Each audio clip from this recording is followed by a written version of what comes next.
Bien.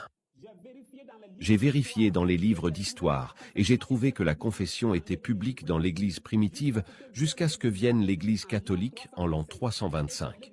Et c'est l'Église catholique qui a supprimé la confession publique en l'an 758. Et je suis allé voir la définition de la confession publique et celle de la confession auriculaire. Voici ce que dit le dictionnaire Littré, tome 2, page 633. Confession auriculaire ou privée. Confession qui se fait à l'oreille du prêtre, par opposition à la confession publique qui a été d'usage dans l'Église primitive. Maintenant, voici ce que dit le Larousse du XXe siècle, volume 2, page 404. Confession auriculaire ou privée, celle qui est faite en secret à un prêtre ou à un pasteur. Confession publique, celle qu'on faisait autrefois devant l'Église. La confession à un prêtre ou à un pasteur est un héritage catholique.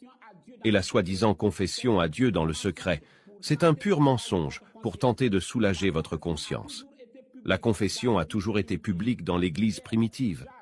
Pierre, Jacques, Jean, Élisabeth et Marie-Madeleine ont pratiqué la confession publique.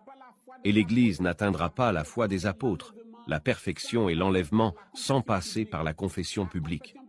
La confession publique est la plus haute forme de sanctification et un enfant de Dieu ne peut pas rejeter cela. Et dès l'instant où Dieu dit par un prophète que la confession publique est un commandement, tout autre moyen de confession devient caduc et Dieu ne vous écoute pas, sauf si vous vous confessez publiquement.